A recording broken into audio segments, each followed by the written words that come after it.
Chers amis, je vais vous parler de Saint Dominique aujourd'hui. Sans doute vous vous demandez bien pourquoi. Saint Dominique était connu comme un itinérant. Et précisément, la date où on le fête a connu beaucoup d'itinérance.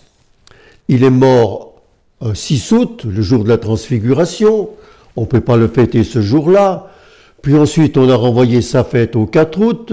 Il fallait qu'il donne la place, cette fois-ci, au curé d'Ars. Et puis ensuite, au 8 août, mais le pauvre Saint-Dominique ne pensait pas qu'à cette date-là, la plupart de ses frères passaient leurs vacances. Donc c'est donc aujourd'hui, le 24 mai, que nous le fêtons. On a trouvé une raison, bien sûr, on trouve toujours des raisons à tout, la translation de ses reliques à Bologne. Point. Saint Dominique était un homme extraordinairement simple, j'allais dire, non pas simpliste, mais d'une humilité extraordinaire. Et certains artistes ont voulu le représenter un peu comme cela. Vous avez certainement en tête le portrait qu'a fait Matisse un jour de Saint Dominique.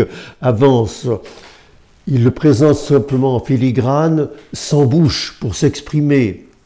Et j'ai ici à côté de moi une statue vénérable qui nous vient de Bavière, oui, et qui est arrivée dans notre maison à travers une famille amie. Et si vous remarquez bien, le Saint Dominique que nous avons sous nos yeux est un Dominique manchot. Il n'a pas de main. Il n'a pas de bouche pour faire des grandes déclarations.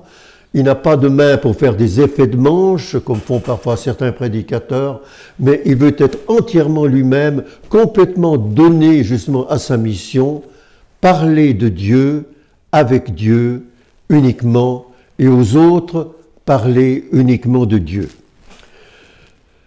Un grand écrivain français, je termine par là, Georges Bernanos, a écrit un petit livre remarquable en 1939 déjà, avant la guerre, au sortir d'une crise de conscience, au moment où il se séparait de l'Action française et de Maurras en particulier, et il a fait de Saint Dominique l'anti-Maurras, autrement dit l'homme qui se donne entièrement à son message, sans regard vers lui, sans regard vers les autres non plus.